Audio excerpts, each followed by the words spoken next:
একটা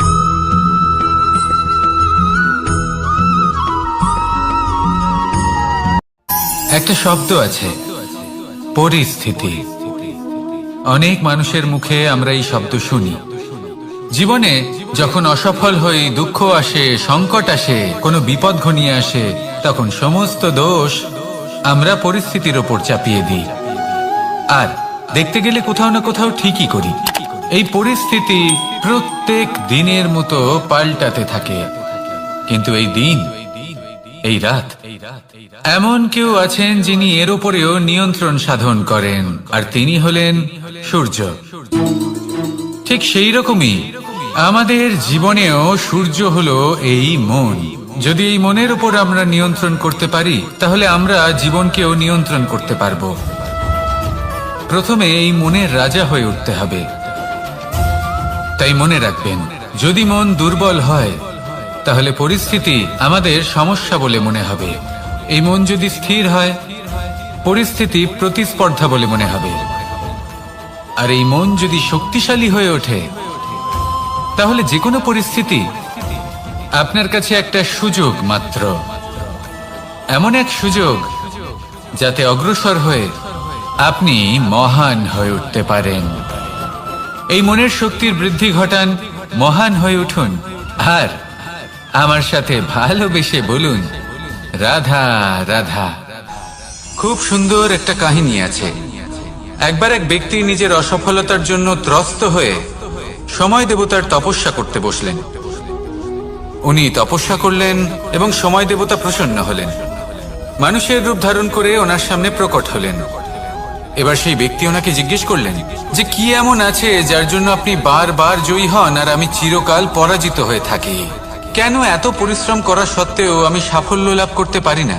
তখন সময় দেবতা উত্তর দিলেন যে দিন হোক বা রাত, ঝড় হোক বা ভূমিকম্প, রোদ হোক বা বৃষ্টি হোক, সময়ের সূত্রপাত হোক বা প্রলয়, আমি থামি না, আমি চলতেই থাকি। আর সেই জন্য যিনি থেমে যান তিনি পরাজিত হন আর আমি জয়ী হই। এটাই আমাদের শিখতে হবে। জীবনে সবসময় চলতে থাকুন, কখনো থামবেন না। হ্যাঁ, কিছুক্ষণের জন্য বিরতি নিতে পারেন, বিশ্রাম করার জন্য, নিজেকে আরো সশক্ত করে তোলার জন্য, কিন্তু থেমে যাবেন না। নিরন্তর কর্ম করতে থাকুন, পরিশ্রম করতে থাকুন, তবেই এই সংসার আপনাকে মনে রাখবে। আসুন আমার সাথে ভালোবেসে বলুন, রাধা রাধা। আমাদের জীবনে গুরুজনেরা, জ্ঞানী মানুষজন সবসময় একটা কথা বলে, ধৈর্য ধরো। শুধুমাত্র দুটো শব্দ, কিন্তু কতটা বিশাল সেটা বোঝার চেষ্টা করুন।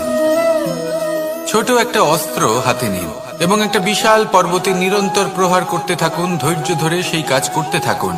এমন একদিন আসবে, এই বিশাল পর্বতে আপনি একটা পথ তৈরি করবেন। কোনো ধনুর্ধর যখন নিজের বিদ্যা অর্জন করেন, তখন তাকেও ধৈর্য ধরতে হয়, তার নিজেকে সময় দিতে হয়, তবেই সে ধনুর্বিদ্যা শিখতে পারে। সেইভাবে আমাদের জীবনেও ধৈর্য ধরার খুব প্রয়োজন। পরিবারে ধৈর্য রাখতে পারলে তাহলে আস্তে আস্তে দেখবেন প্রেম বৃদ্ধি পাচ্ছে। সমাজে যদি ধৈর্য রাখতে পারেন, তাহলে আস্তে আস্তে এই সমাজ আপনাকে সম্মান করবে। যদি নিজের জীবনে ধৈর্য রাখতে পারেন, তাহলে নিজে থেকেই আত্মবিশ্বাস বাড়বে, নিজের বিকাশ হবে। জীবনে সবই সম্ভব যদি ধৈর্য রাখতে পারেন। হয়তো আস্তে আস্তে হবে, কিন্তু হবে অবশ্যই। শুধু ধৈর্য রাখুন, কারণ ধৈর্যই সব থেকে বড় পুঁজি। আসুন আর আমার সাথে ভালোবেসে বলুন, রাধা রাধা। আমাদের জীবনে যখনই আমরা কোনো বড় দায়িত্বের সম্মুখীন হই, তখন আমরা তার থেকে দূরে পালাই, আর এই অজুহাত দিই যে না না, এত বেশি ভার বহন করার যোগ্যতা আমার নেই, আমি করতেই পারবো না। দেখুন, এই সংসারে ভিন্ন ভিন্ন ধরনের গাছ আছে, ছোট গাছ, বড় গাছ, কিন্তু বট গাছের মতো বড় এবং নিবিড় গাছ আর একটাও নেই। সে নিঃস্বার্থভাবে এই সংসারকে সেবা করে যায়, ছায়া প্রদান করে, শীতলতা প্রদান করে। আর যখন এমন সময় আসে যখন তার ওপর বোঝা অত্যন্ত বেড়ে যায়, সে কিন্তু কোনোভাবেই ভেঙে পড়ে না। তখন সে নিজের নিঃস্বার্থ কর্মের ফল লাভ করে, সেই নিঃস্বার্থ কর্ম যা সে করেছে। তার দেহ থেকে ছোট ছোট ঝুড়ি বার হয় এবং তা কাণ্ডের আকার ধারণ করে। সেই কাণ্ড মাটির কাছে পৌঁছয় এবং তারপর তা বটগাছের সহায়ক হয়ে ওঠে। সে ভেঙে পড়ে যায় না। এইভাবে আপনিও জীবনে নিঃস্বার্থভাবে সবার সেবা করুন, ভালোবাসুন, সবাইকে সাহায্য করুন। যেদিন আপনার ওপর বোঝা অত্যন্ত বেড়ে যাবে, সেদিন এই সব মানুষ আপনাকে সাহায্য করার জন্য আসবেন, আপনার শক্তি হয়ে উঠবেন, আর আপনি বটগাছের মতোই মহান এবং বিশাল হয়ে উঠবেন। আসুন আর আমার সাথে ভালোবেসে বলুন, রাধা রাধা। মানুষ তার জীবনে দুই ধরনের পরিস্থিতিকে খুব ভয় পায়। এক, কোনো কারণবশত কারোর সামনে নত হওয়া। দুই, কোনো কারণে নিজের চরিত্র থেকে, নিজের মূল্যবোধ থেকে বিচ্যুত হওয়া।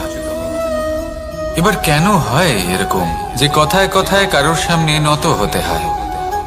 কেন বারংবার নিজের চরিত্র থেকে চ্যুত হতে হয়? এরকম কেন হয়? এটা তখনই হয় যখন আমাদের শিক্ষা এবং মূল্যবোধের অভাব থাকে। যদি মানুষের মধ্যে প্রকৃত শিক্ষা থাকে, তাহলে এই সংসারে কোনো সময় এবং কারোর সামনেই নত হওয়ার কোনো প্রয়োজন নেই। যদি মানুষের মধ্যে মূল্যবোধ থাকে, তাহলে তাকে নিজের মূল্যবোধ বা চরিত্র থেকে বিচ্যুত হতে হয় না, তা সে যাই হয়ে যাক না কেন। কোনো বালককে যদি জন্ম থেকেই সুশিক্ষার অধিকারী করা হয়, শিক্ষিত করা হয়, মূল্যবোধের অধিকারী করা হয়, তবে সে এই সংসারে এমন কর্ম করবে যাতে সে নিজেকে, নিজের পরিবারকে, সমগ্র সমাজকে গর্বিত করতে পারে। শিক্ষা লাভ করুন, মূল্যবোধ লাভ করুন এবং আমার সাথে ভালোবেসে বলুন, রাধা রাধা। আমাদের সকলের জীবনে একটা লক্ষ্য থাকে যেটা আমরা লাভ করতে চাই। ঠিক যেন একটা প্রতিস্পর্ধা বিদ্যমান যে কে সব থেকে আগে নিজের লক্ষ্যে পৌঁছতে পারবে। আর সেই জন্য আমরা সকলেই খুব তাড়াতাড়ি এগোতে চেষ্টা করি, বড় এবং দীর্ঘ পদক্ষেপ ফেলি যাতে তাড়াতাড়ি নিজের লক্ষ্যে পৌঁছতে পারি। কিন্তু এক অত্যন্ত গুরুত্বপূর্ণ বিষয় আছে, সবসময় লক্ষ্য সামনে থাকবে না, কখনো কখনো তা খুঁজতে হয়। এই যাত্রা খুব কঠিন হতে পারে, আর ঠিক এই কারণেই সবসময় দ্রুত গতিতে চলা বা তাড়াতাড়ি পথে চলা সেটা আবশ্যক নয়। তার থেকেও বেশি গুরুত্বপূর্ণ হলো ভেবেচিন্তে তারপর পথ চলা। যদি ভেবেচিন্তে পদক্ষেপ ফেলেন, চলতে পারেন, তাহলে সেটাই সর্বশ্রেষ্ঠ পদক্ষেপ। কখন কোন দিকে যেতে হবে, কখন কোথায় দিক পাল্টানো যাবে না, কখন গতি বেশি রাখতে হবে, কখন কম, কখন থামবো, কখন চলবো, এই সব কিছুর বিষয় জ্ঞান অত্যন্ত গুরুত্বপূর্ণ এবং ভেবে চিন্তে চলতেই হবে। সেই জন্য শুধু তীব্র গতিতে সামনে এগোলে চলবে না, ভাবনা চিন্তা করে এগোতে হবে। আসুন আমার সাথে ভালোবেসে বলুন, রাধা রাধা। কখনো কোনো প্রজাপতিকে উড়তে দেখেছেন? কি সুন্দর উড়ে বেড়ায় সে, এক ফুল থেকে অন্য ফুলে, এক পাতা থেকে অন্য পাতার ওপর। কিন্তু সে কিভাবে উড়তে শেখে কখনো ভেবেছেন? জন্ম থেকেই কিন্তু প্রজাপতির ডানা থাকে না, ও কিন্তু ছোট্ট একটা ডিমের আকারে জন্ম লাভ করে। তারপর সেই ডিমটি ভেঙে একটি কীট বাইরে আসে। আস্তে আস্তে সে বড় হয়, ওর শক্তি বৃদ্ধি পায়। তারপর সে সেই কীট দশা ত্যাগ করে নিজের ডানাগুলি মেলে। এই প্রক্রিয়া তার কাছে সরল নয়, অত্যন্ত যন্ত্রণাদায়ক প্রক্রিয়া, কিন্তু সে সেই যন্ত্রণা মেনে নেয়। আর তারপর আস্তে আস্তে সে উড়তে শেখে। শুধুমাত্র আকাশে উড়ে বেড়ায় তা নয়, আমাদের মনের মাঝে উড়ে বেড়ায়। এবার এই ডিম থেকে প্রজাপতি হয়ে ওঠার যে যাত্রা, এটা যতটা কঠিন, ততটাই কঠিন হয় এই সংসারে শ্রেষ্ঠ কর্ম করা, ততটাই কঠিন হয় এই সংসারে মহান হয়ে ওঠা। সেই জন্য প্রয়োজনীয় প্রচেষ্টা এবং সময়। নিরন্তর প্রচেষ্টা করতে থাকুন, পর্যাপ্ত সময় নিন এবং আপনি নিজেকে এই আকাশে উড়ন্ত অবস্থায় পাবেন। আসুন আমার সাথে ভালোবেসে বলুন, রাধা রাধা। পায়েস হলো আমার বিশেষ প্রিয় এর মধুর স্বাদ মনকে প্রফুল্ল করে তোলে। ছোটবেলায় মা আমার জন্য পায়েস বানাতেন এবং আমাকে বলতেন যে গরম থাকতে থাকতে খেয়ে নে কানাই, ঠান্ডা হয়ে গেলে ভালো লাগবে না। কিন্তু আমিও দুষ্টু ছিলাম, ঠান্ডা হওয়া পর্যন্ত অপেক্ষা করতাম, আর ঠান্ডা হয়ে যাওয়ার পরে মার কাছে যেতাম আর ওনাকে বলতাম যে মা, পায়েস তো ঠান্ডা হয়ে গেছে, এটা গরম করে দিন। তখন মা হাসতেন আর বলতেন যে পায়েস না হয় আমি আবার গরম করে দেব কানাই, কিন্তু এর মধুর স্বাদ, সেই মিষ্টত্ব, সেই সুবাস, সেটা আবার ফিরে আসবে না। কথাটা সত্যি। আর এই সত্যটাই আমাদেরও জীবনের সত্য। আমাদের জীবনের মধুর সম্পর্কগুলি, এতে যখন কটুভাব প্রবেশ করে তখন সেই মিষ্টত্ব ফিরিয়ে আনা প্রায় অসম্ভব ব্যাপার হয়ে যায়। আপনি চেষ্টা করে সেই সম্পর্ক ঠিক করতেই পারবেন, তার জন্য অগাধ পরিশ্রম করতে হবে, কিন্তু আবার সেই মিষ্টত্ব কখনো ফিরে আসবে না। সেই জন্য আপনার জীবনের যে মধুর সম্পর্ক আছে, যতটা সম্ভব চেষ্টা করুন তাতে মিষ্টত্ব বজায় রাখতে। কটুভাব আসতে দেবেন না। আসুন আর আমার সাথে মধুর স্বরে বলুন, রাধা রাধা। শব্দ, শব্দ আসলে কি? শুধুই কয়েকটি অক্ষরের সমষ্টি, নাকি আমাদের বাণী? এই শব্দ এমন এক শক্তি যা কাউকেই নিজের বশবর্তী করে ফেলতে পারে। শব্দ এমন এক অস্ত্র যা কাউকে ক্ষত বিক্ষত করে দিতে পারে। এই শব্দ হলো একটি নাদ স্বরূপ যা কোনো ঘুমন্ত ব্যক্তিকেও জাগিয়ে তুলতে পারে এবং নিজের লক্ষ্যের দিকে অগ্রসর করতে পারে। শব্দে এত শক্তি আছে যে কারোর মনে এতটা আঘাত দিতে পারে যে সে হয়তো জীবনে আর কখনো এগোতেই পারল না। তাহলে এই শব্দের প্রয়োগ খুব ভেবে চিন্তে করবেন। এবং এই শব্দের মতোই হলো নীরবতা। অনেক সময় এই নীরবতা আমাদের সহায়ক হয়ে ওঠে, অনেক সময় এটা আমাদের অনুশোচনাকে অনেক বেশি বাড়িয়ে তুলতে পারে। ভীষ্ম পিতামহ, অঙ্গরাজ কর্ণ, যখন দ্রৌপদীর বস্ত্রহরণ হচ্ছিল তখন এনারা নীরব ছিলেন। দুর্যোধনের বিরোধিতা করেননি, ওকে বাধা দেননি। আর তারপর কি হলো সেটা আপনারা সকলে জানেন। দেখতে গেলে নীরবতা চুপ করে থাকা, কিন্তু যদি কোনো দুষ্টের সামনে চুপ করে থাকেন, যদি তার বিরোধিতা না করতে পারেন, তাহলে এই নীরবতাই অনেক বড় পাপের আকার ধারণ করে। মনে রাখবেন আর আমার সাথে ভালোবেসে বলবেন, রাধা রাধা। আভূষণ, কার না ভালো লাগে এই আভূষণ? আমরা পরিশ্রম করি, ধন অর্জন করি আর আভূষণ কিনে থাকি, কখনো নিজের জন্য, কখনো বা তাদের জন্য যাকে আমরা ভালোবাসি, বা তাদের জন্য যাকে আমরা সম্মান করি। হয়তো সেই জন্যই সীতা চূড়ামণি ধারণ করেছিলেন এবং আমি সামন্তকমণি। কিন্তু এটাই কি সেই প্রকৃত আভূষণ যা আপনার মূল্য বৃদ্ধি করে? না। শ্রীরামের আভূষণ হলো ওনার নম্র ভদ্র ব্যবহার। মাতা সীতার আভূষণ হলো ওনার সততা, ওনার নিষ্ঠা, ওনার ত্যাগ। অর্জুনের আভূষণ ছিল ওনার একাগ্রতা। রাধার আভূষণ ওনার প্রেম। এই আভূষণ কোথাও নেই, আপনার মনে আছে। যদি আপনার মনে মিষ্টতা থাকে, তা শান্ত হয়, তাতে সততা থাকে, নিষ্ঠা থাকে এবং প্রেম থাকে, তাহলে আপনার অন্য আর কোনো আভূষণের কোনো প্রয়োজন নেই। আপনি যতই ভিড়ের মাঝে থাকুন, আপনার ঔজ্জ্বল্য চোখে পড়বে। আসুন আর আমার সাথে ভালোবেসে বলুন, রাধা রাধা। এই সংসারের সবথেকে বড় সত্যি হলো জন্ম এবং মৃত্যু, কিন্তু আরো বড় একটা সত্য আছে, মিত্র এবং শত্রু, যা আমাদের সকলের জীবনে থাকে। মিত্র সে যে আমাদের সঙ্গ দেয় এবং সংসারের সবথেকে উঁচু শিখরে আমাদের নিয়ে যায়, এবং শত্রু সে যে যে কোনো মুহূর্তে যে কোনো শিখর থেকে আমাদের নিচে ফেলে দিতে পারে। এবার বিচিত্র ব্যাপার হলো এটাই যে আমরা নিজেরাই এদের সাথে নিয়ে চলি, নিজেরাই এদের পালন করি। তা কি করে? প্রথমে বুঝুন এই মিত্র এবং শত্রু কারা। আপনার নিজের মন, আর কেউ নয়। এই মনই হলো মিত্র। যখন তাতে ভারসাম্য বজায় থাকে, তা নিয়ন্ত্রিত থাকে, তা পবিত্র হয়। কিন্তু যদি এই মন অনিয়ন্ত্রিত হয়ে পড়ে, যদি আপনাকে সে নিয়ন্ত্রণ করতে শুরু করে, তখন সেই আপনার সবথেকে বড় শত্রু হয়।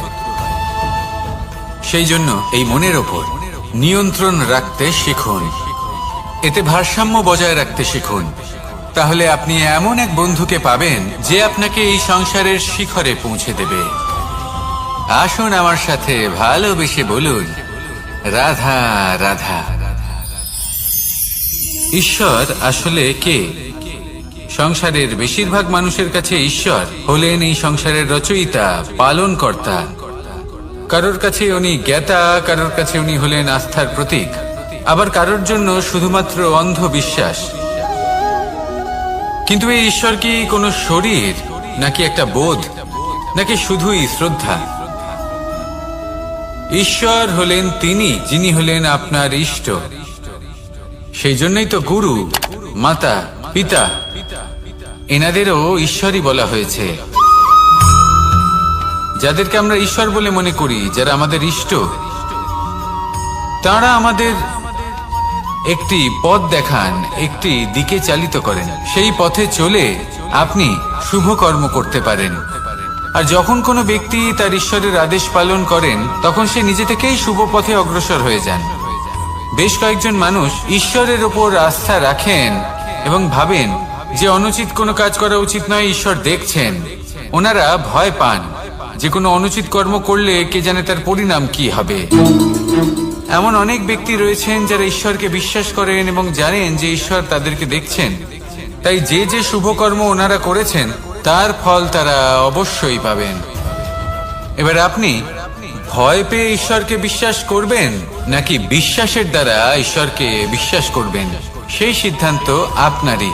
কিন্তু হ্যাঁ, যদি আপনার মনে ঈশ্বরের জন্য কোনো স্থান থাকে, যদি আপনার কোনো ইষ্ট থাকেন, যদি আপনি কাউকে ঈশ্বর মনে করেন, যার প্রত্যেক আদেশ আপনি পালন করে থাকেন, তাহলে বলি, ঈশ্বর কখনো আপনাকে অনুচিত পথে চালিত করবেন না। আসুন আমার সাথে ভালোবেসে বলুন, রাধা রাধা। এই সংসারে ভিন্ন ভিন্ন ধরনের গাছ আছে, অসংখ্য ধরনের প্রজাতি আছে। কিছু গাছ পাতা দিয়ে থাকে, কিছু ফুল, কিছু ফল।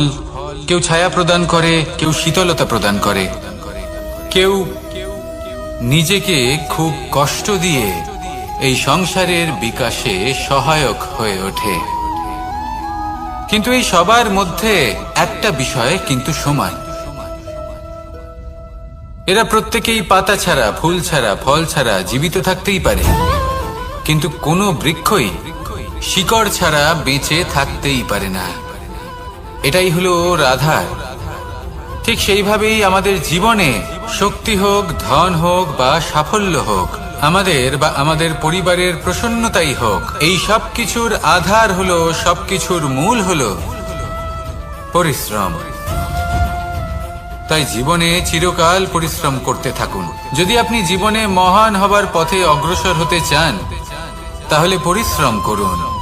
এই পরিশ্রম দ্বারাই নিজের পরিবারকে প্রসন্ন করুন, নিজের বন্ধুদের প্রসন্ন করুন, এই সমাজকে গর্বিত করুন।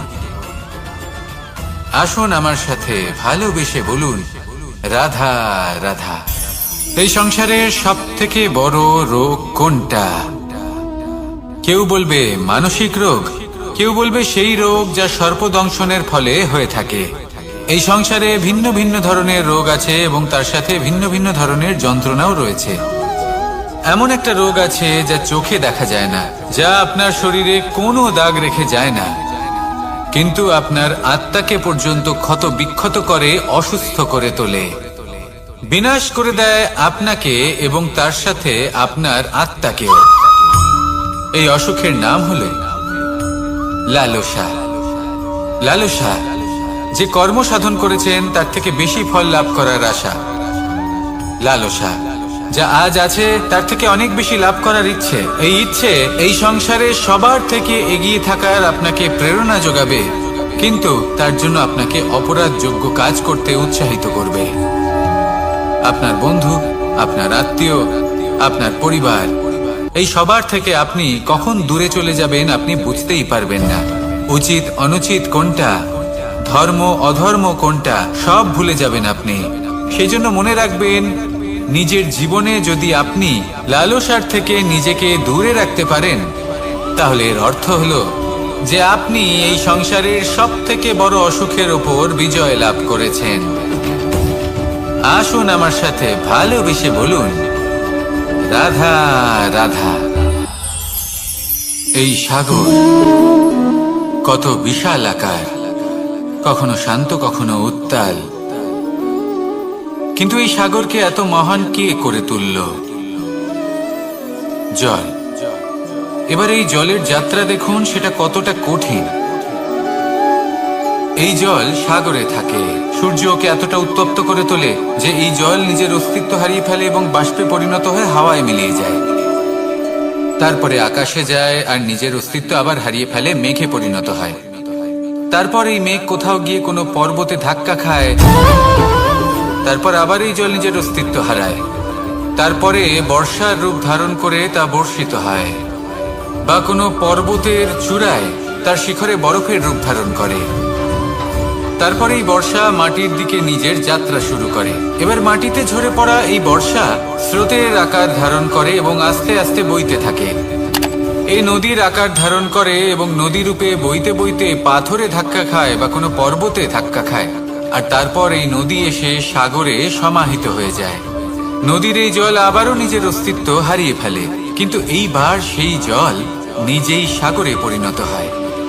এটা আমাদের সকলের জন্য একটা শিক্ষা যে এই সংসারে জীবন এবং সময়ের হলো এক অনন্ত যাত্রা। এই সংসারে যা কিছু আছে তার সূত্রপাত কোথাও একটা হবেই। সেই জন্য মৃত্যু এবং সমাপ্তির চিন্তা ত্যাগ করে দিন, আর যে সূত্রপাত আপনি লাভ করছেন তার আনন্দ উপভোগ করুন। ভেবে দেখুন আপনি কিভাবে শ্রেষ্ঠ কর্ম করতে পারেন যাতে এই সংসার এবং এই সমাজ, এই দুইয়ের মঙ্গল সম্ভব। আসুন আমার সাথে ভালোবেসে বলুন, রাধা রাধা।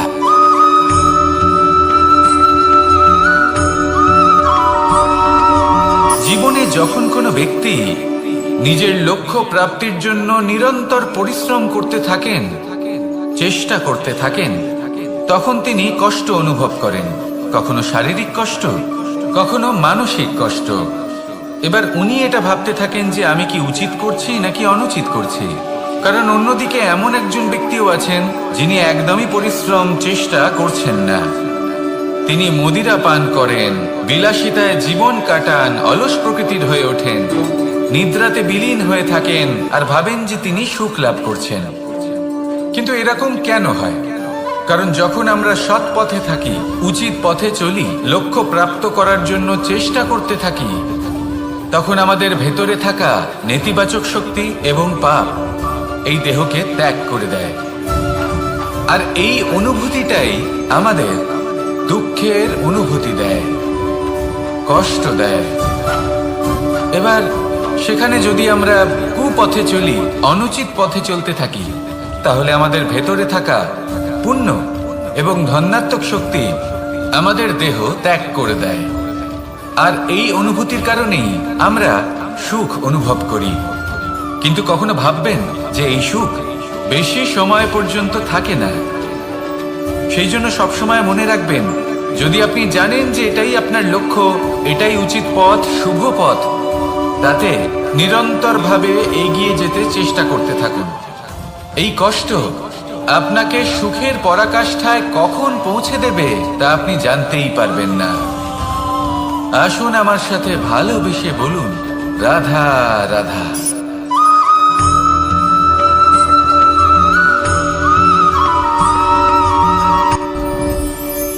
সাথী। সাথী এই শব্দটির ব্যাখ্যা কে কিভাবে করে? মিত্র, সখা, বন্ধু। কিন্তু অর্থ একটাই, তিনি যিনি আপনার সঙ্গী হন আর তিনি যার সাথী আপনি হন।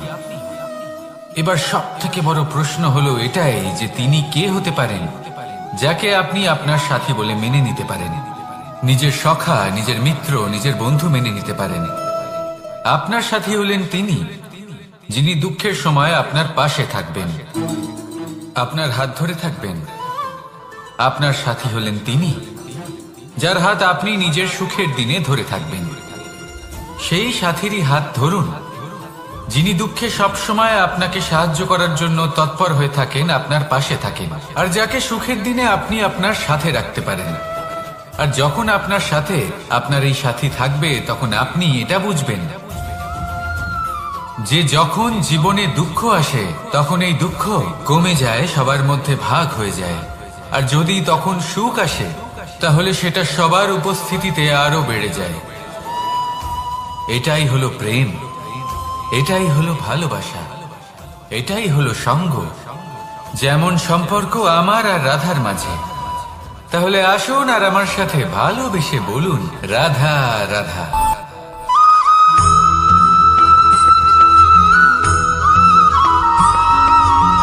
এই সংসারে প্রত্যেক মানুষ এটাই চান যে তিনি যেন ধনবান হন, আর্থিক অবস্থা তার ভালো থাকে, ওনার বাড়িতে লক্ষ্মীর আগমন হয়। কিন্তু সেটা হবে কি করে, সেটাই হলো প্রশ্ন। কেউ বলেন যে যদি পরিশ্রম করো তাহলে ধন অর্জন সম্ভব, কেউ বলেন যে যদি বিদ্যা লাভ হয় তবেই ধন অর্জন সম্ভব, কেউ বলেন যে যদি বলশালী হও তবেই সম্পন্ন থাকবে। ভালো কথা, যদি তাই হয়ে থাকে, তবে দিনমজুর সারা দিন পরিশ্রম করেন, তিনি কেন ধনী হন না? অনেকজন বিদ্বান মানুষ আছেন এই সংসারে, তারা কেন ধনবান হন না? অনেক সংখ্যক বলশালী ব্যক্তি আছেন, তাদের কাছে ধন নেই কেন? তাদের কেন ধনের অভাব হয়? আবার এমনও কিছু মানুষ আছেন যারা পরিশ্রম করেন, তারা দিনমজুর, কিন্তু তারা ধন অর্জন করতে পারেন। কিছু বিদ্বান ব্যক্তি আছেন যাদের কাছে অধিক মাত্রায় ধন রয়েছে। কয়েকজন বলশালী ব্যক্তি রয়েছেন যাদের কাছে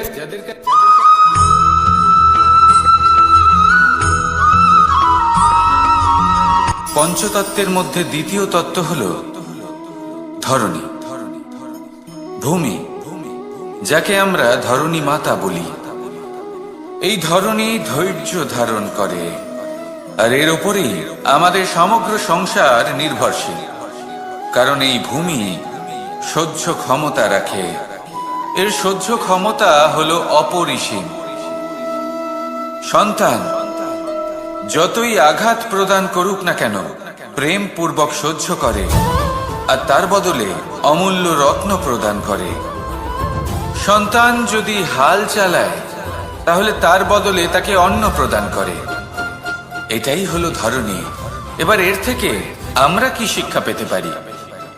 এটাই যে কারোর জন্য কিছু করা বা কাউকে কিছু দেওয়া মনে কোনো কামনা ছাড়াই।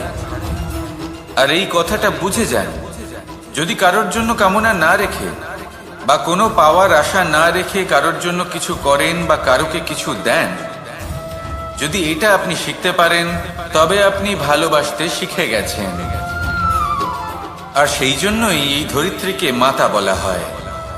কারণ মাতা শুধু উনি নন যিনি গর্ভে সন্তানকে ধারণ করেন, মাতা তো উনিও যিনি জীবন বাঁচতে শেখান, যিনি জীবন বাঁচার উদাহরণ প্রদান করেন। তাহলে ধরণীর থেকে এই নিঃস্বার্থ ভাব শিখুন, নিঃস্বার্থ ভালোবাসা শিখুন, আর এই ভালোবাসার সাথেই বলুন, রাধা রাধা।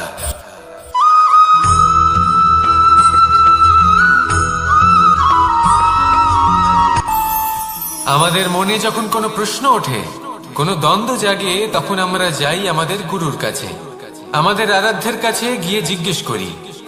এইভাবেই একদিন আমি পৌঁছলাম আমার আরাধ্যের কাছে, আমার মহাদেবের কাছে, আর ওনাকে প্রশ্ন করলাম যে মহাদেব, জীবনে আনন্দ পাওয়ার, উৎসব পালনের, প্রেম ভাগ করে নেবার, জীবনকে উপভোগ করে নেওয়ার সর্বশ্রেষ্ঠ সময় কোনটা? মহাদেব হাসলেন আর উনি বললেন, জীবনে উৎসব পালনের সব থেকে শ্রেষ্ঠ দিন হলো মৃত্যুর ঠিক আগের দিনটা। প্রেম ভাগ করে নেওয়ার সব থেকে শ্রেষ্ঠ মুহূর্ত হলো মৃত্যুর ঠিক আগের মুহূর্ত। জীবনকে উপভোগ করে নেওয়ার সর্বশ্রেষ্ঠ প্রহর হলো মৃত্যুর এক প্রহর পূর্বে। তখন আমি চমকে গেলাম। আমি বললাম, কিন্তু মহাদেব, মৃত্যু তো অনিশ্চিত, আমরা জানিও না কবে আমাদের মৃত্যু হবে।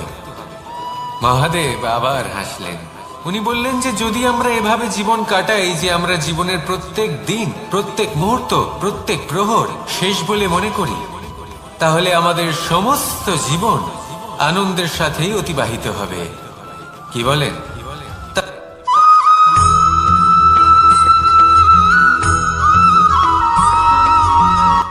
সংসারে আমাদের জীবনে যখন কোনো সুখ বা দুঃখ আসে, তার জন্য আমরা কাউকে না কাউকে অবশ্যই দায়ী করে থাকি, তাই না? এই ব্যক্তি আমাদের সাথে এরকম কাজ করেছেন, তাই আমার সাথে এমন হলো। ওই ব্যক্তি যদি এমনটা না করতেন, তাহলে আজ আমি ওই স্থানে পৌঁছতে পারতাম। সবই আপনার দৃষ্টিভঙ্গির উপর নির্ভরশীল, আর যদি আপনার দৃষ্টিভঙ্গি এমন হয়, তাহলে তা অনুচিত। সত্যি কথা বলতে এই সংসারে ভিন্ন ভিন্ন ধরনের মানুষ আছে।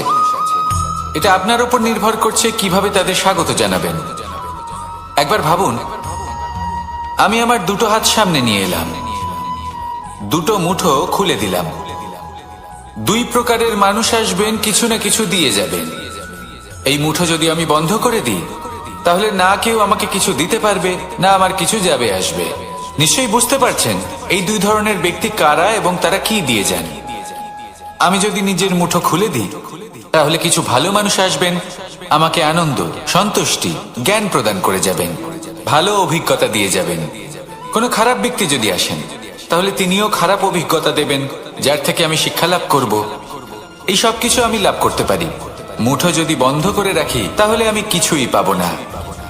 দেখুন, এই সংসারে প্রত্যেকের জীবনে এইরকম। প্রত্যেকের জীবনে সবকিছুই আছে, ভালো খারাপ দুই মানুষই আছে, ভালো অভিজ্ঞতা আছে, খারাপ অভিজ্ঞতা আছে। নির্ভর করছে আপনার উপর যে আপনি কি করবেন, এনাদের স্বাগত কিভাবে জানাবেন, কার থেকে কি বুঝবেন, কি শিখতে পারবেন, আর কোন দৃষ্টিভঙ্গি নিয়ে অগ্রসর হবেন। এটাই নির্ধারণ করবে যে আপনার জীবন কেমন হবে। আসুন আমার সাথে ভালোবেসে বলুন, রাধা রাধা।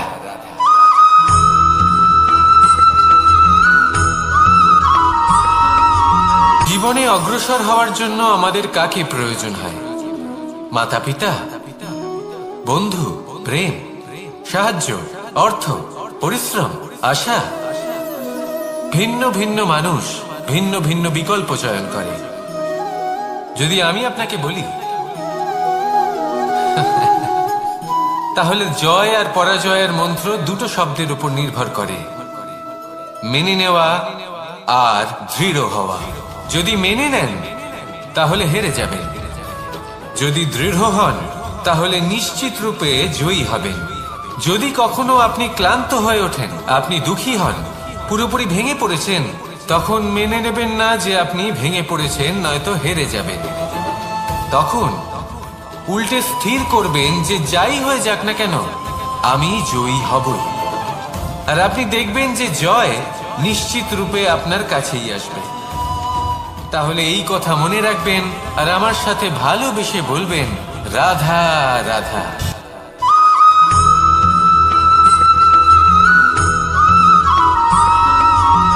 ভালো, শুধু ওনাদের কঠোর ব্যবহার দেখলে আমরা একটু ভয় পেয়ে যাই। এবার ওনাদের এই কঠোর ব্যবহার আমাদের ভালো না লাগলেও অত্যন্ত আবশ্যক, কারণ মাতার থেকে আমরা যে শক্তি লাভ করি তা যেন নিয়ন্ত্রণ হারিয়ে বিধ্বংসী না হয়ে ওঠে। আমরা যেন কোনো কুপথে না চলে যাই, আমরা কখনো যেন দোষ না করে ফেলি। শুধু সেই জন্য পিতা এবং গুরু একটু কঠোর হয়ে ওঠেন, এবং ওনাদের এই কঠোর আচরণ ভবিষ্যতে গিয়ে আমরা অবশ্যই বুঝতে পারি। জীবনে কিছু বছর আমরা এগিয়ে যাই আর তারপর আমরা বুঝতে পারি যে বাবা এবং গুরু আমাদের যথেষ্ট ভালোবাসতেন, কিন্তু ওনাদের ভালোবাসার বহিঃপ্রকাশ আলাদা। প্রয়োজনীয় হলো এটা দেখার, এটা বোঝার যে শুরু থেকে আমাদের প্রতি ওনাদের আচরণ কেমন ছিল। ওনাদের কঠোর হওয়ার পেছনে ওনাদের ভালোবাসাটা বোঝার চেষ্টা করুন, ওনাদের চিন্তাটা বোঝার চেষ্টা করুন, ওনাদের পথপ্রদর্শনের আড়ালে আপনার ভবিষ্যতের জন্য যে পরিকল্পনা ওনারা করেছেন সেটা বোঝার চেষ্টা করুন। তখন আপনারা বুঝতে পারবেন ওনাদের ভালোবাসাকে। আপনার মনের মধ্যে আপনা থেকেই ওনাদের প্রতি সম্মান জেগে উঠবে। নিজের পিতা এবং নিজের গুরু এই দুজনের প্রতি কৃতজ্ঞতা প্রকাশ করুন আর আমার সাথে ভালোবেসে বলুন, রাধা রাধা।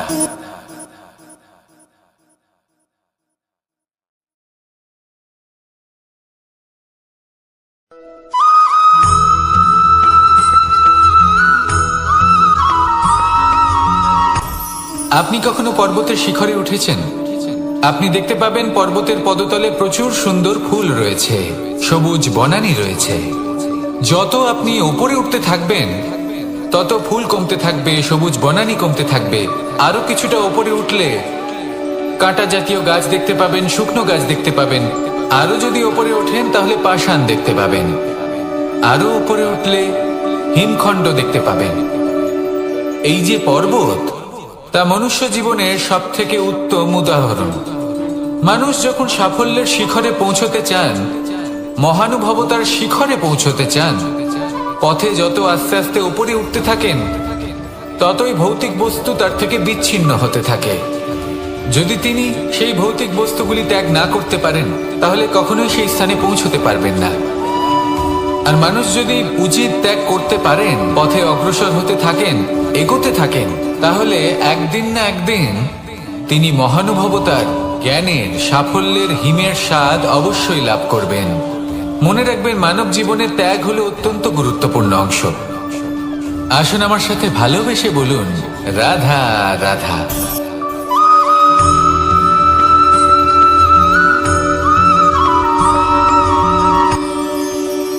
মানুষ তার জীবনে দুই ধরনের পরিস্থিতিকে খুব ভয় পায়। এক, কোনো কারণবশত কারোর সামনে নত হওয়া। দুই, কোনো কারণে নিজের চরিত্র থেকে, নিজের মূল্যবোধ থেকে বিচ্যুত হওয়া। এবার কেন হয় এরকম যে কথায় কথায় কারোর সামনে নত হতে হয়? কেন বারংবার নিজের চরিত্র থেকে চ্যুত হতে হয়? এরকম কেন হয়? এটা তখনই হয় যখন আমাদের শিক্ষা এবং মূল্যবোধের অভাব থাকে। যদি মানুষের মধ্যে প্রকৃত শিক্ষা থাকে তাহলে এই সংসারে কোনো সময় এবং কারোর সামনেই নত হওয়ার কোনো প্রয়োজন নেই। যদি মানুষের মধ্যে মূল্যবোধ থাকে তাহলে তাকে নিজের মূল্যবোধ বা চরিত্র থেকে বিচ্যুত হতে হয় না, তা সে যাই হয়ে যাক না কেন। কোনো বালককে যদি জন্ম থেকেই সুশিক্ষার অধিকারী করা হয়, শিক্ষিত করা হয়, মূল্যবোধের অধিকারী করা হয়, তবে সে এই সংসারে এমন কর্ম করবে যাতে সে নিজেকে, নিজের পরিবারকে, সমগ্র সমাজকে গর্বিত করতে পারে। শিক্ষা লাভ করুন, মূল্যবোধ লাভ করুন এবং আমার সাথে ভালোবেসে বলুন, রাধা রাধা।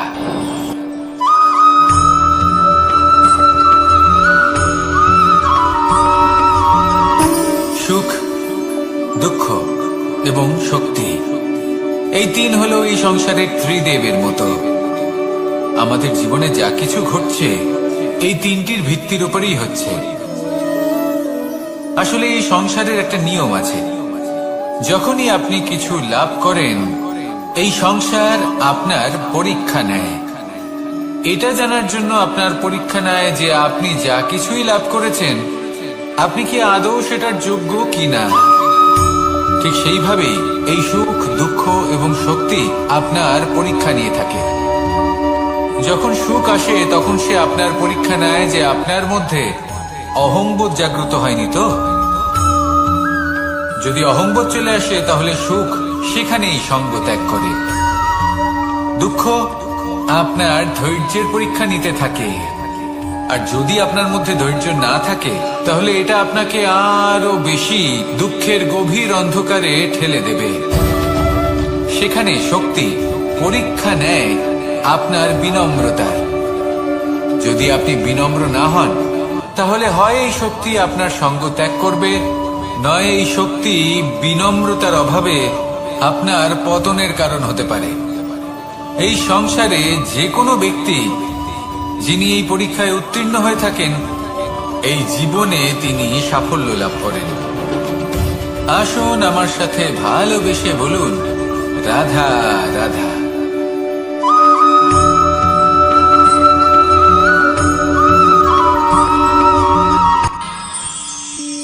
আমরা সবাই সূর্যকে সম্মান কেন করি?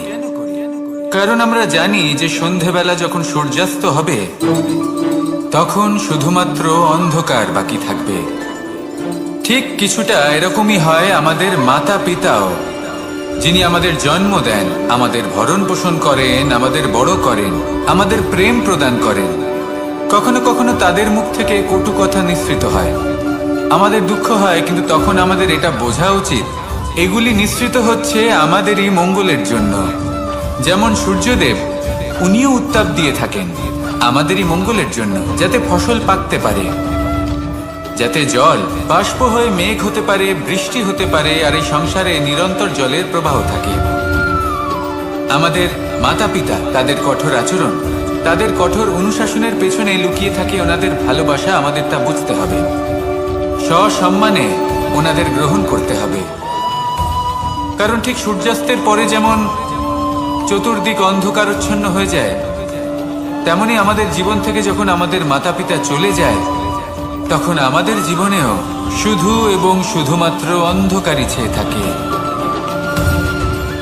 সেই জন্য নিজের মাতা পিতাকে সম্মান করুন, ওনাদের ভালোবাসা প্রদান করুন। এই মন আর এই জীবন প্রসন্ন হয়ে বলবে, রাধা রাধা।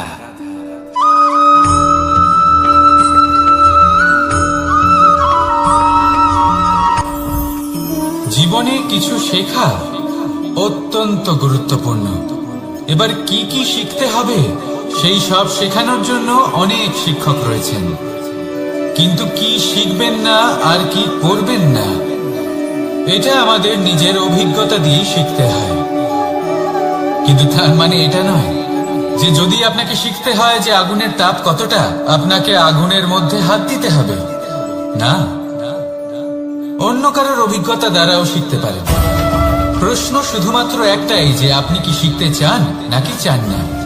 যদি আপনি এটাই ভাবেন যে আমি শুধুই নিজের অভিজ্ঞতা দ্বারাই শিখতে চাই, তাহলে জীবনকাল ছোট মনে হবে, অনেক কিছুই শিখতে পারবেন না।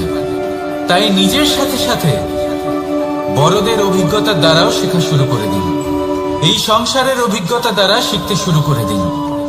আর এটা নিশ্চিত রূপে শেখা আবশ্যক যে কখন কি করবেন না, কোথায় থামতে হবে আর কোথায় থামবেন না। তাহলে আসুন আর আমার সাথে ভালোবেসে বলুন, রাধা রাধা।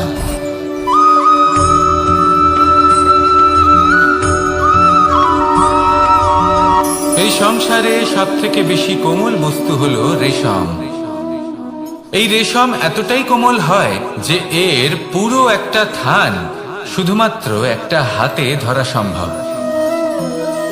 কখনো ভেবে দেখেছেন এই রেশম কিভাবে হয়? একটি কীট তার লালার দ্বারা উৎপন্ন হয়। এই কীট সেই রেশমকে পাক দিতে থাকে, পাক দিতেই থাকে, দিতেই থাকে, আর আস্তে আস্তে তার মধ্যেই জড়িয়ে পড়ে। শেষে ওর এই সুন্দর অমূল্য সৃষ্টি রেশমের এই সুতো, তার নির্মাণ কার্য পূর্ণ হয়, কিন্তু তাতেই ও নিজে বন্দী হয়ে যায়। নিজেরই মায়াজালের এই বন্দী গৃহে নিজেই ফেঁসে যায়। এবার এই সুতোকে ব্যবহারযোগ্য করে তোলার জন্য এই কীটগুলিকে এই কবচের সাথেই ফুটন্ত জলে ফেলে দেওয়া হয়। এই সংসারে যদি আমাদের স্বপ্ন এই সংসারের দুঃখ হরণ করার জন্য, এই সংসারে সুখ বিতরণ করার জন্য হয়, তবেই আমাদের প্রগতি সম্ভব। যদি আমাদের এই স্বপ্ন শুধুই আমাদের এবং আমাদের স্বার্থ সিদ্ধির জন্য হয়, তাহলে এই স্বপ্ন আমাদের অন্ধ করে দেবে, আমাদের অন্ধকারের পথে নিয়ে যাবে, আর আমরাও সেই কীটের মতো হয়ে যাব।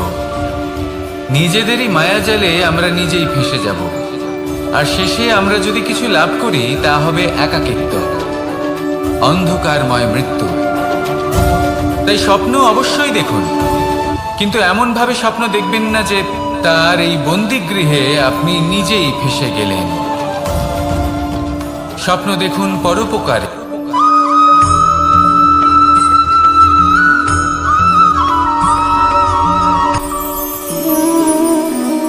শক্তি এক অত্যন্ত বিচিত্র বস্তু, বা বলতে পারেন অনুভূতি। পিতা সবসময় চান যেন তিনি তার শক্তি পুত্রকে। আসুন আপনাকে সহজে বোঝাই। যদি আপনি সুপাত্র হন আর আপনাকে শক্তি দেওয়া হয়, তাহলে আপনি সেই শক্তির গুরুত্ব বুঝবেন, কোথায় সেই শক্তি প্রয়োগ করা উচিত সেটা বুঝবেন। আর এটা যেহেতু অর্জন করা শক্তি হবে, সেই শক্তির অপব্যবহার হবে না। কিন্তু যদি এই আপনি কুপাত্র হন আর যদি আপনাকে এই শক্তি দেওয়া হয়, তাহলে কি হবে? দেখতে গেলে এই শক্তি আপনি দান হিসেবে পেয়েছেন, তাই না আপনি এই শক্তির গুরুত্ব বুঝবেন আর না এর প্রয়োগ আপনি জানবেন। তার অপব্যবহার হওয়া সুনিশ্চিত। তাই যদি আপনি কোনো শক্তি অর্জন করতে চান, তাহলে আগে তার যোগ্য হয়ে উঠুন। পুত্র নয়, পাত্র হয়ে উঠুন। আর আমার সাথে ভালোবেসে বলুন, রাধা রাধা।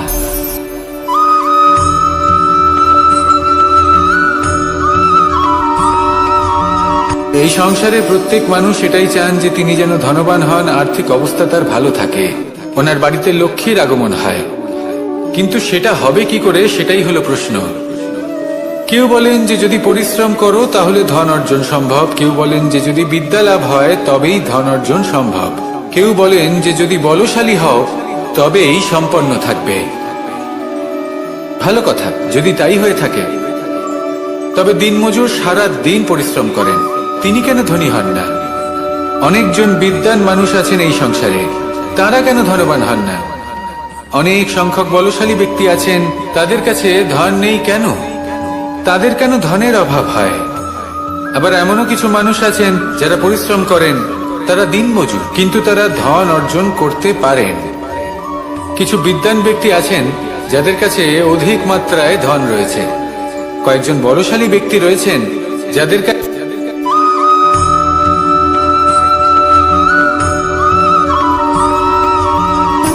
সুখ, দুঃখ এবং শক্তি, এই তিন হলো এই সংসারের ত্রিদেবের মতো। আমাদের জীবনে যা কিছু ঘটছে এই তিনটির ভিত্তির উপরেই হচ্ছে। আসলে এই সংসারের একটা নিয়ম আছে, যখনই আপনি কিছু লাভ করেন, এই সংসার আপনার পরীক্ষা নেয়। এটা জানার জন্য আপনার পরীক্ষা নেয় যে আপনি যা কিছুই লাভ করেছেন, আপনি কি আদৌ সেটার যোগ্য কিনা। ঠিক সেইভাবেই এই সুখ, দুঃখ এবং শক্তি আপনার পরীক্ষা নিয়ে থাকে। যখন সুখ আসে তখন সে আপনার পরীক্ষা নেয় যে আপনার মধ্যে অহংবোধ জাগ্রত হয়নি তো। যদি অহংবোধ চলে আসে তাহলে সুখ সেখানেই সঙ্গ ত্যাগ করে। দুঃখ আপনার ধৈর্যের পরীক্ষা নিতে থাকে, আর যদি আপনার মধ্যে ধৈর্য না থাকে তাহলে এটা আপনাকে আরো বেশি দুঃখের গভীর অন্ধকারে ঠেলে দেবে। সেখানে শক্তি পরীক্ষা নেয় আপনার বিনম্রতার। যদি আপনি বিনম্র না হন, তাহলে হয় এই শক্তি আপনার সঙ্গ ত্যাগ করবে, নয় এই শক্তি বিনম্রতার অভাবে আপনার পতনের কারণ হতে পারে। এই সংসারে যে কোনো ব্যক্তি যিনি এই পরীক্ষায় উত্তীর্ণ হয়ে থাকেন, এই জীবনে তিনি সাফল্য লাভ করেন। আসুন আমার সাথে ভালোবেসে বলুন, রাধা রাধা।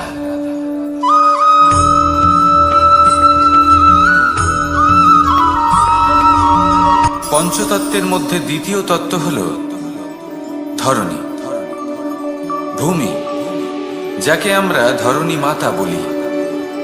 এই ধরণী ধৈর্য ধারণ করে, আর এর উপরেই আমাদের সমগ্র সংসার নির্ভরশীল। কারণ এই ভূমি সহ্য ক্ষমতা রাখে, এর সহ্য ক্ষমতা হলো অপরিসীম। সন্তান যতই আঘাত প্রদান করুক না কেন, প্রেম পূর্বক সহ্য করে, আর তার বদলে অমূল্য রত্ন প্রদান করে। সন্তান যদি হাল চালায়, তাহলে তার বদলে তাকে অন্ন প্রদান করে। এটাই হলো ধরণী। এবার এর থেকে আমরা কি শিক্ষা পেতে পারি? এটাই যে কারোর জন্য কিছু করা বা কাউকে কিছু দেওয়া মনে কোনো কামনা ছাড়াই। আর এই কথাটা বুঝে যান, যদি কারোর জন্য কামনা না রেখে বা কোনো পাওয়ার আশা না রেখে কারোর জন্য কিছু করেন বা কারোকে কিছু দেন, যদি এটা আপনি শিখতে পারেন, তবে আপনি ভালোবাসতে শিখে গেছেন। আর সেই জন্যই এই ধরিত্রীকে মাতা বলা হয়, কারণ মাতা শুধু উনি নন যিনি গর্ভে সন্তানকে ধারণ করেন, মাতা তো উনিও যিনি জীবন বাঁচতে শেখান, যিনি জীবন বাঁচার উদাহরণ প্রদান করেন। তাহলে ধরনীর থেকে এই নিঃস্বার্থ ভাব শিখুন, নিঃস্বার্থ ভালোবাসা শিখুন, আর এই ভালোবাসার সাথেই বলুন রাধা রাধা।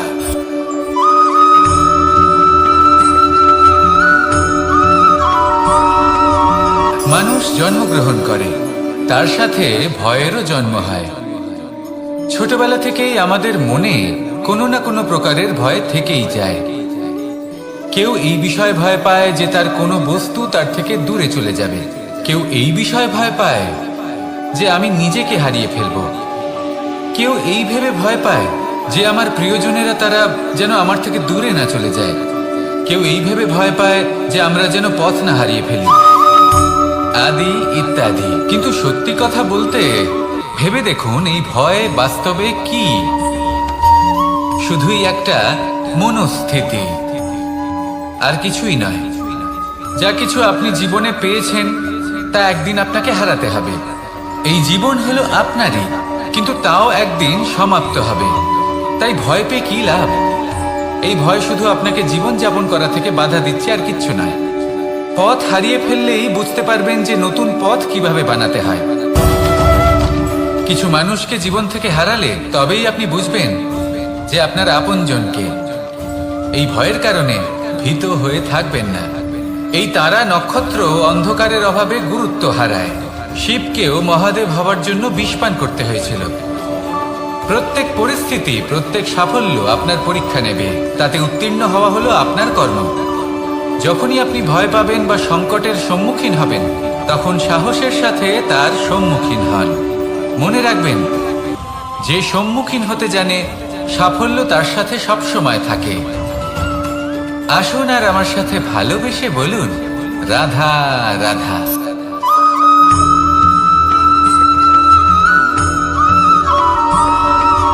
জীবনে অগ্রসর হওয়ার জন্য আমাদের কাকে প্রয়োজন হয়? মাতা পিতা, বন্ধু, প্রেম, সাহায্য, অর্থ, পরিশ্রম, আশা। ভিন্ন ভিন্ন মানুষ ভিন্ন ভিন্ন বিকল্প চয়ন করে। যদি আমি আপনাকে বলি তাহলে জয় আর পরাজয়ের মন্ত্র দুটো শব্দের উপর নির্ভর করে, মেনে নেওয়া আর দৃঢ় হওয়া। যদি মেনে নেন তাহলে হেরে যাবেন, যদি দৃঢ় হন তাহলে নিশ্চিত রূপে জয়ী হবেন। যদি কখনো আপনি ক্লান্ত হয়ে ওঠেন, আপনি দুঃখী হন, পুরোপুরি ভেঙে পড়েছেন, তখন মেনে নেবেন না যে আপনি ভেঙে পড়েছেন, নয়তো হেরে যাবেন। তখন উল্টে স্থির করবেন যে যাই হয়ে যাক না কেন আমি জয়ী হবই। আর আপনি দেখবেন যে জয় নিশ্চিত রূপে আপনার কাছেই আসবে। তাহলে এই কথা মনে রাখবেন আর আমার সাথে ভালোবেসে বলবেন রাধা রাধা।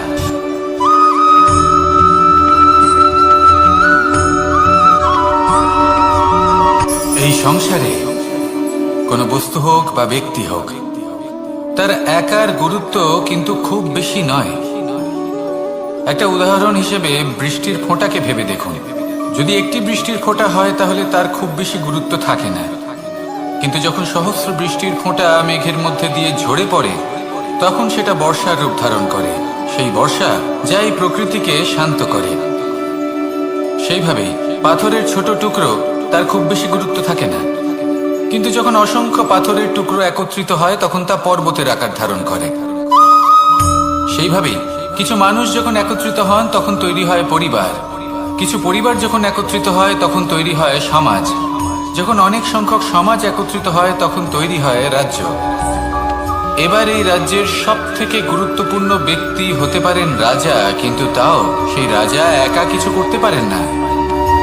যুদ্ধ লড়ার সময় তারও নিজের সৈন্যদলকে প্রয়োজন পড়ে। কিন্তু এই সংসারে এমন একজন ব্যক্তি আছেন যিনি একাই সব কাজ করতে থাকেন, এবং সেই ব্যক্তি হলেন মা। আমাদের জীবনে একজন পিতার ভূমিকা কিন্তু নিঃসন্দেহে অমূল্য, কিন্তু আমাদের সকলের জীবনে যে ভূমিকা একজন মায়ের তা অন্য কারোর থাকে না। একজন মা একাই সন্তানকে বড় করতে পারেন, সংস্কারী করে তুলতে পারেন, তার জন্য পরিশ্রম করেন। আর এত কিছু কাজ করার পরেও তার কাজের জন্য তিনি প্রশংসা অবশ্য পান না। উল্টে যদি সেই সন্তান অনুচিত পথে চালিত হয়, অনুচিত কর্ম করে, তখন সেই মাকেই অপবাদের পাত্র হয়ে উঠতে হয়। আমাদের জীবনে মায়ের যোগদান কতটা সেটা বুঝুন। আপনাকে বড় করে তোলার জন্য উনি কতটা পরিশ্রম করেছেন সেটা বুঝুন। আজ থেকে, এখন থেকে, এই মুহূর্ত থেকে মাকে সম্মান করতে শিখুন। যখন সময় পাবেন, যখন সুযোগ হবে, তখন তার প্রশংসা করুন, ওনারও ভালো লাগবে।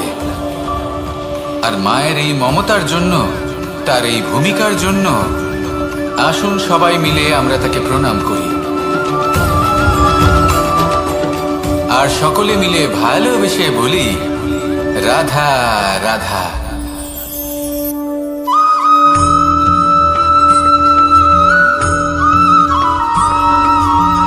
এই সংসারের সব থেকে গুরুত্বপূর্ণ তত্ত্ব কোনটা? প্রথম হলো সময়। জন্ম থেকে মৃত্যু পর্যন্ত এই যে সময়, এটাই তো হলো জীবন।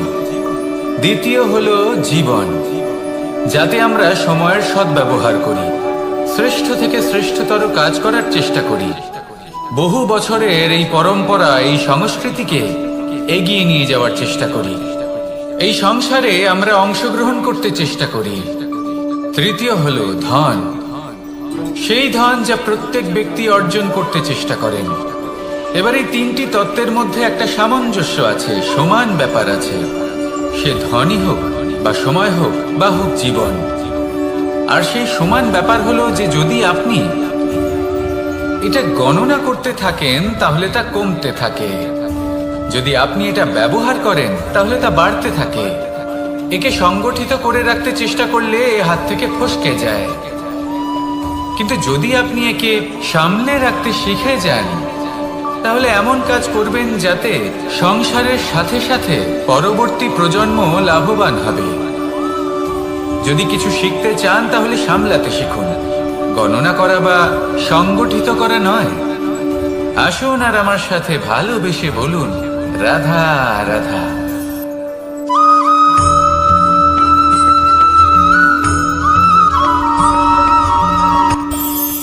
এই সংসারে আমরা প্রকাশ কোথা থেকে পাই? এর উত্তর বড়ই সরল। ভোরে যখন সূর্যোদয় হয় তখন প্রকাশের কিরণ আমাদের ঘরে এসে পৌঁছয়, এইভাবেই আমরা প্রকাশ লাভ করি।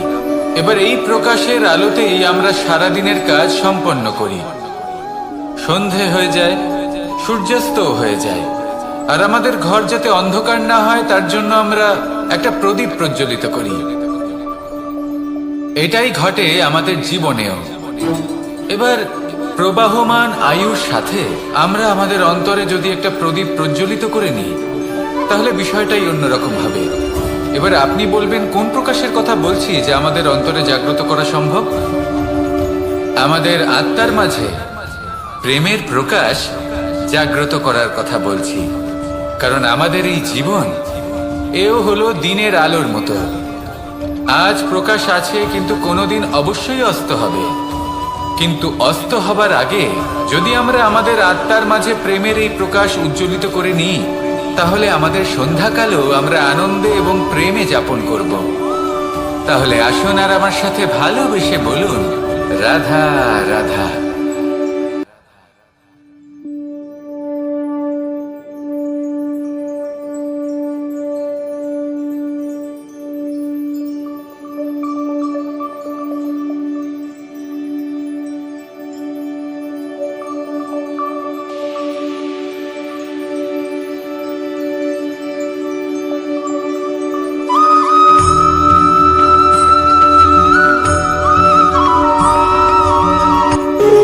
যখন মানুষের মৃত্যু হয় তখন কি হয়?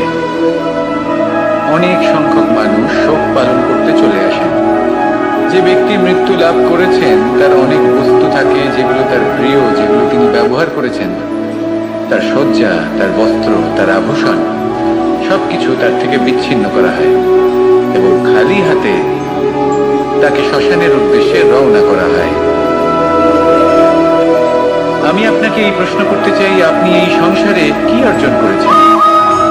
ধন সম্পত্তি, বস্ত্র, আভূষণ, এই সব কিছু যে আপনি অর্জন করেছেন, আপনার মৃত্যুর পরে তা আপনার থেকে দূর হয়ে যাবে। এর উত্তর হলো একটাই, আপনার কর্ম। শুধু সেটাই আছে যা একান্ত আপনার, আর শুধু সেটাই এই সংসার থেকে চলে যাওয়ার পরেও সংসারে জীবিত থাকবে। যদি আপনি দুষ্কর্ম করেন তাহলে এই সংসার আপনাকে একটি অনুচিত উদাহরণ হিসেবে মনে রাখবে যে এই ব্যক্তি খুব পাপী ছিল, অনুচিত কর্ম করতেন। যে পথে তিনি চলেছেন সেই পথে কারোর চলা উচিত নয়। সেখানেই যদি আপনি সৎকর্ম করেন তাহলে সংসার চিরকাল এটাই বলবে যে খুব ভালো মানুষ ছিলেন, সবাইকে ভালোবাসতেন, সবাইকে সাহায্য করতেন, আমার খুব প্রিয় মানুষ ছিলেন। এটাই হলো শ্রেষ্ঠ কর্ম। সেই জন্য জীবনে শুধুমাত্র ধন সম্পত্তি, আভূষণ এই সব অর্জন করতে গিয়ে নিজের মনোনিবেশ করবেন না। শ্রেষ্ঠ কর্ম করুন। সংসার থেকে চলে যাওয়ার পরেও এই কর্মই এই সংসারে আপনাকে জীবিত রাখবে। আসুন আমার সাথে ভালোবেসে বলুন, রাধা রাধা।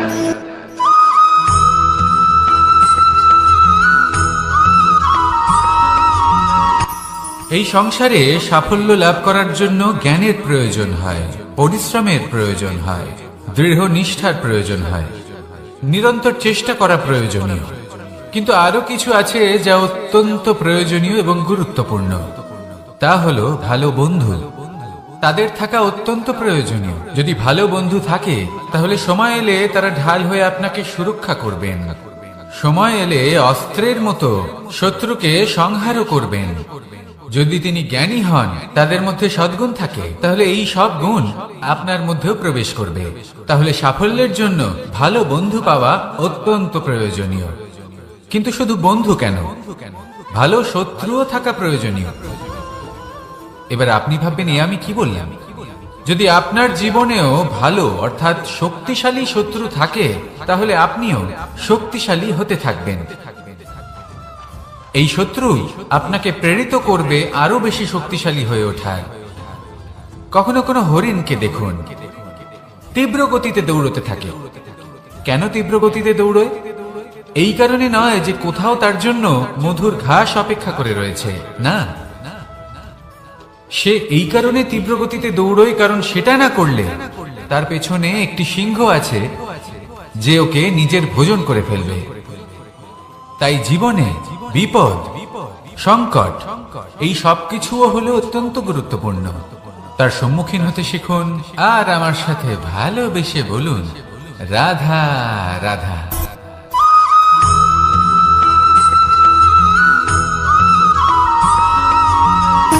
সুখ, দুঃখ এবং শক্তি, এই তিন হলো এই সংসারের ত্রিদেবের মতো। আমাদের জীবনে যা কিছু ঘটছে এই তিনটির ভিত্তির উপরেই হচ্ছে।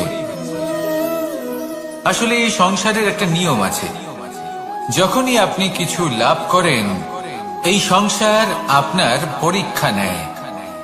এটা জানার জন্য আপনার পরীক্ষা নেয় যে আপনি যা কিছুই লাভ করেছেন আপনি কি আদৌ সেটার যোগ্য কিনা। ঠিক সেইভাবেই এই সুখ, দুঃখ এবং শক্তি আপনার পরীক্ষা নিয়ে থাকে। যখন সুখ আসে তখন সে আপনার পরীক্ষা নেয় যে আপনার মধ্যে অহংবোধ জাগ্রত হয়নি তো। যদি অহংবোধ চলে আসে তাহলে সুখ সেখানেই সঙ্গ ত্যাগ করে। দুঃখ আপনার ধৈর্যের পরীক্ষা নিতে থাকে, আর যদি আপনার মধ্যে ধৈর্য না থাকে তাহলে এটা আপনাকে আরো বেশি দুঃখের গভীর অন্ধকারে ঠেলে দেবে। সেখানে শক্তি পরীক্ষা নেয় আপনার বিনম্রতার। যদি আপনি বিনম্র না হন তাহলে হয় এই শক্তি আপনার সঙ্গ ত্যাগ করবে, নয় এই শক্তি বিনম্রতার অভাবে আপনার পতনের কারণ হতে পারে। এই সংসারে যে কোনো ব্যক্তি যিনি এই পরীক্ষায় উত্তীর্ণ হয়ে থাকেন, এই জীবনে তিনি সাফল্য লাভ করেন। আসুন আমার সাথে ভালোবেসে বলুন, রাধা রাধা।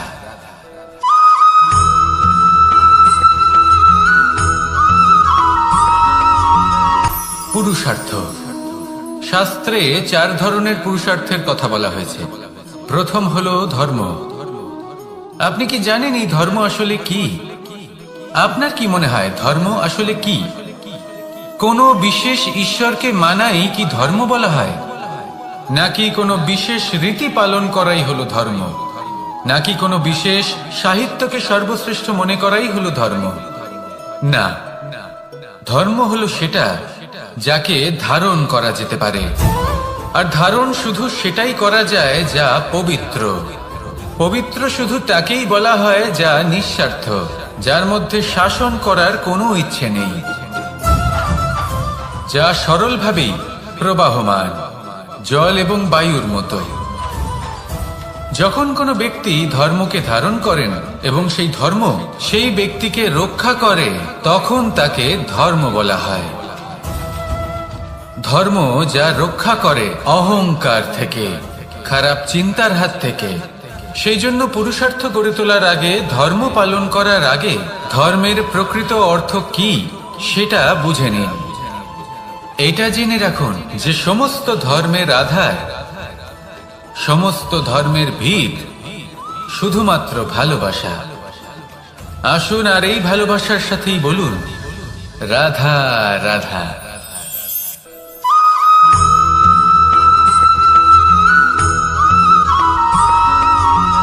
এই সংসারে সব থেকে বেশি কোমল বস্তু হলো রেশম। এই রেশম এতটাই কোমল হয় যে এর পুরো একটা থান শুধুমাত্র একটা হাতে ধরা সম্ভব। কখনো ভেবে দেখেছেন এই রেশম কিভাবে হয়? একটি কীট তার লালার দ্বারা উৎপন্ন হয়। এই কীট সেই রেশমকে পাক দিতে থাকে, পাক দিতেই থাকে, আর আস্তে আস্তে তার মধ্যেই জড়িয়ে পড়ে। শেষে ওর এই সুন্দর অমূল্য সৃষ্টি রেশমের এই সুতো, তার নির্মাণ কার্য পূর্ণ হয়। কিন্তু তাতেই ও নিজে বন্দী হয়ে যায়। নিজেরই মায়াজালের এই বন্দী গৃহে নিজেই ফেঁসে যায়। এবার এই সুতোকে ব্যবহারযোগ্য করে তোলার জন্য এই কীটগুলিকে এই কবচের সাথেই ফুটন্ত জলে ফেলে দেওয়া হয়। এই সংসারে যদি আমাদের স্বপ্ন এই সংসারের দুঃখ হরণ করার জন্য, এই সংসারে সুখ বিতরণ করার জন্য হয়, তবেই আমাদের প্রগতি সম্ভব। যদি আমাদের এই স্বপ্ন শুধুই আমাদের এবং আমাদের স্বার্থ সিদ্ধির জন্য হয়, তাহলে এই স্বপ্ন আমাদের অন্ধ করে দেবে, আমাদের অন্ধকারের পথে নিয়ে যাবে, আর আমরাও সেই কীটের মতো হয়ে যাব। নিজেদেরই মায়াজালে আমরা নিজেই ফেঁসে যাব। আর শেষে আমরা যদি কিছু লাভ করি, তা হবে একাকিত্ব, অন্ধকারময় মৃত্যু। তাই স্বপ্ন অবশ্যই দেখুন, কিন্তু এমন ভাবে স্বপ্ন দেখবেন না যে তার এই বন্দিগৃহে আপনি নিজেই ফেঁসে গেলেন। স্বপ্ন দেখুন পরোপকারে।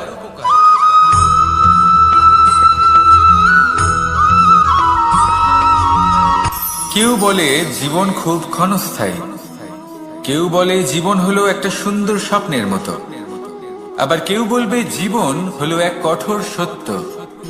কিন্তু জীবন আসলে কি? জীবন হলো আপনারই প্রতিবিম্ব, একটা দর্পণ। অর্থাৎ আপনি জীবনকে সেইভাবেই পাবেন যেরকম আপনি নিজেকে প্রতিপন্ন করবেন। যদি আপনি দর্পণের দিকে তাকিয়ে হাসেন, তাহলে আপনি সামনে হাসি মুখী দেখতে পাবেন। এবার যদি আপনি গম্ভীর হয়ে থাকেন, তাহলে আপনি একজন রুষ্ট ব্যক্তি দেখতে পাবেন।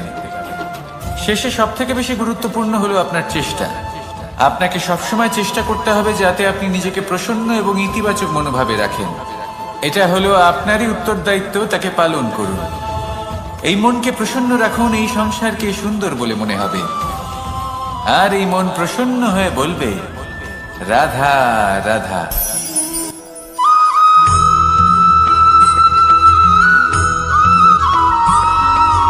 জীবনে যখন কোনো ব্যক্তি নিজের লক্ষ্য প্রাপ্তির জন্য নিরন্তর পরিশ্রম করতে থাকেন, চেষ্টা করতে থাকেন, তখন তিনি কষ্ট অনুভব করেন, কখনো শারীরিক কষ্ট, কখনো মানসিক কষ্ট। এবার উনি এটা ভাবতে থাকেন যে আমি কি উচিত করছি নাকি অনুচিত করছি। কারণ অন্যদিকে এমন একজন ব্যক্তিও আছেন যিনি একদমই পরিশ্রম চেষ্টা করছেন না। তিনি মদিরা পান করেন, বিলাসিতায় জীবন কাটান, অলস প্রকৃতির হয়ে ওঠেন, নিদ্রাতে বিলীন হয়ে থাকেন আর ভাবেন যে তিনি সুখ লাভ করছেন। কিন্তু এরকম কেন হয়?